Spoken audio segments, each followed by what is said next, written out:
Everybody loves the American campfire. Don't you hear it calling your name?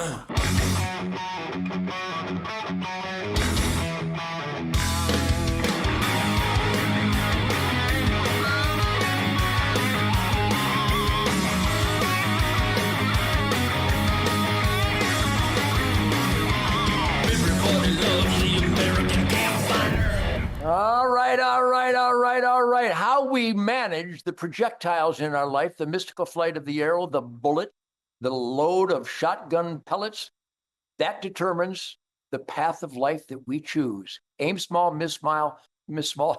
Projectile management is the name of the game. You know, I've got so many stories. I got a buddy in Oregon who was arrested because he was capturing rainwater coming off his roof. So the Environmental Protection Agency, or maybe it was the U.S. Fish and Wildlife Service, or maybe it was the Endangered Species Act, or maybe it was the Bureau of Land Management. They came in and arrested him. Another guy was building a house and had heavy rain that spring, and a couple of cattails and a couple of reeds grew in on his property on a county culvert. And they almost bankrupted the guy, claiming that he was destroying wetlands. I mean, the stories, but the media will never tell you these stories because Fedzilla and the jackbooted bureaucrat thugs get away with murder.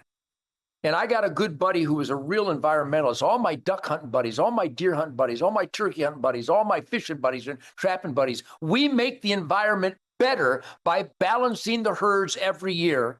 And if you really want to have clean air, soil, and water, the best source of that will be on private land owned by a hunter, a fisherman, or a trapper. The evidence is irrefutable. The healthiest quality board feet of timber in America is found on private land, not the U.S. Forest Service. And so my guess now, based on my buddy from The Foul Life, what a great TV show, The Foul Life with Chad Belding. Not my version, The Foul, F-O-U-L. Not that foul life, F-O-W-L. Foul life is in waterfowl. Chad Belding turned me on to a good friend now, Matt Roseman. Matt, welcome to the Spirit Campfire. Share with us how your family was dedicated to take some Oklahoma. It is Oklahoma ground, right? North Texas. North Texas, not just south of the Red River. North Texas, wild ground that was non-productive. It was grown over. The wetlands had disappeared. There was nothing beneficial on the ground, but you bought it, you dedicated sweat equity, and you turned it into a thriving, productive, quality air, soil, and water producing wetlands as a duck hunting outfit. You're literally the president of the Branded Drake Ranch. Tell us the horror story of these disconnected, power-abusing bureaucrats that wanted to punish you for making the land more productive. Yeah, thank you, Ted. You hit the nail on the head. So I'm the founder of the Banded Drake Ranch in North Texas, and we acquired this land about 5.5 years ago, our first piece, and part of our land was in the WRP, which is the Wetland Reserve Program. And what that means basically is it's the government, the original owners that sold it to the government to ensure and protect the wetlands moving forward in perpetuity. So we were super excited about that idea because we're duck hunters and we only wanted it to be wetlands, to be able to utilize it and improve it and make the habitat better and maintain it. And that was our idea. So as a additional piece of land came up for sale next to us adjoining our property, we approached the NRCS, the WRP program, and said, hey, listen, we want to buy this piece. And, it had been, undisturbed and untouched for 7 years, overgrown, unmanaged. They haven't done a thing to it. And, it was known as the neighborhood eyesore. So what we wanted to do is we had this vision of, hey, let's go in there and make some improvements, enhance the wetland, make the improvements, get water back on the property. It was basically pretty much bone dry. And, everything was dead. There was no more moist soil on the property at all, overgrown by weeds. And we said, what can we do together? Well, we went back and forth and waited 1.5 years to try to get a response from them because, again, we wanted to make these improvements to make it better. And that's technically part of the contract with the NRCS is, they were supposed to improve and enhance the overall function of the wetland. And to their account, they have not done anything. And we were willing to spend and invest our own money to make this happen because at the end of the day, as you mentioned, Ted, we as hunters are the biggest conservationists out there. And we wanted nothing more than to improve this habitat and bring it back to the days of old, having thriving wildlife, birds, shorebirds, the bacteria in the water, you name it, the invertebrates, the deer benefit, the hogs benefit.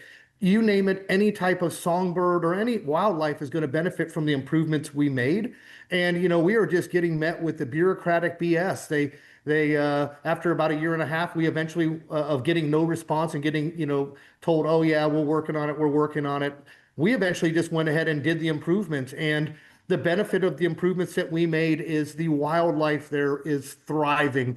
This last off season, after we made these improvements, we have got more songbirds, more birds in general there. The deer, the habitat and population is improving. We saw over 30 to 40,000 ducks utilizing this property in late January and February on their migration down down to the coast. So it is incredible. In addition to that, Ted, one of the things that we've done is, for the last 15, 20 years, the road between the two properties flooded over every year, about a foot deep. And since we made these improvements last year with our improvements and adding levees and structures in there, the road is not flooded. I've got neighbors who are coming out of the woodwork thanking me for what we have done, the improvements, the fact that they don't have to drive their cars through a foot of water, the fact that they're seeing wildlife thriving in this habitat is just incredible. But it's just, we're now dealing with, as you mentioned, Fedzilla, trying to, get them to say, hey, you know what, you guys actually did a great job. Thank you. We really like the improvements, but instead they're trying to threaten us with, oh, you're going to have to potentially rip all that stuff out and bring it back to what its original form was, which was an eyesore, which was a dead marsh. It was just a nightmare. It was overgrown, as I mentioned, and neglected. So that's the battle we're facing, and that's why we're super excited to have your support here to, help get some eyes and ears out there on what people like myself are dealing with again, trying to partner with the NRCS program. And, really it's like beating your head up against the wall. We're not even asking for handouts, Ted. We're not asking for money. We're not asking for them to, pay for this. We get it. We're willing to make our own investments into this property to improve the habitat. And, it's just been a nightmare of a battle so far. Well, number one, thank you for persevering, but literally you are following the natural law of resource stewardship and habitat enhancement that is the battle cry and the mission statement of these federal agencies. But when you actually implement the vision statement that is in the documents originally about improved habitat, improved biodiversity, they'll come and try to punish you for doing what the outline originally states. So I got to tell you, Matt, you are not alone. It happens all across this country. My buddy up North Michigan, a farmer, is now a felon. Never been arrested, never been in trouble in his life. His name is Wade Lalone, and the EPA, Endangered Species Act, and the EPA, Environmental Protection Agency, they don't protect the environment with the wind turbines and the solar panels. They're destroying the environment. And by stopping you with your branded Drake Ranch, they're literally hurting the environment. They're reducing quality air, soil, and water. And this guy, Wade Lalone, is now a felon because a muffler didn't have the right catalytic converter transition. And they came in like jackbooted thugs and gave this. He's a felon because of a muffler on a tractor, where the vehicles that the federal agents came in created more pollution than his faulty muffler did. The hypocrisy, we've exposed it here on Spirit Campfire. I am with you. I have to believe that Delta waterfowl, that Ducks Unlimited, that somebody in Texas, hopefully Ken Paxton, hopefully Governor Abbott, he doesn't seem to be aware of any environmental or private property rights issues, but we're going to drive this home, because what you're doing is not only the righteous, environmentally sound procedure, but it's your instinct as a man who's down to earth and grounded in connection with the sacred ground that you not only get to celebrate, but you own it. And everything you've done has benefited the production of quality air, soil, and water, brought back biodiversity. Who in God's name could be against that. And I'll tell you who. Corrupt, power-abusing punks that want to interfere with the freedom and the true north compass setting of enhancing the environment. So God bless Chad Belding, The Foul Life, great TV show celebrating the environment. Matt, we've exposed it here. Thanks for your articulation. I'm going to keep in touch with you because it's not over. We're going to push and we're going to make this right, because what you're doing at Branded Drake Ranch, it's the right thing. And anybody getting in the way of it are bad people.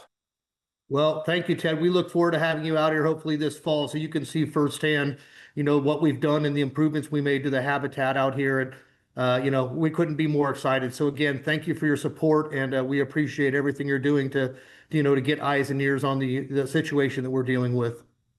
Well, the only important American would be qualified as a whistleblower. And we're blowing the whistles. We're spotlighting cockroaches here. So, Matt, thank you very much. This is a conservation Ted Nugent, Spirit of the Wild, Real America Voice Spirit Campfire moment. And that's how we're going to end this show. I'm getting ready for the 7 nights greatest rhythm and blues soul music of my life here in Michigan. I'll be performing my 7,006th concert. I want to thank DeerNecessity.com. We'll put that on the screen. Witt Farms in South Carolina, and Whitetail Products GoneWild.com. I am putting out mock scrapes and food plots and filling feeders, getting ready for the greatest hunting season of my life, working on my duck ponds and my duck blinds. The dogs are going crazy when we enter the marsh. The spirit of the wild will cleanse your soul. I love you people. Barbecue like you mean it. And ain't ever gonna change, and it gets me thinking.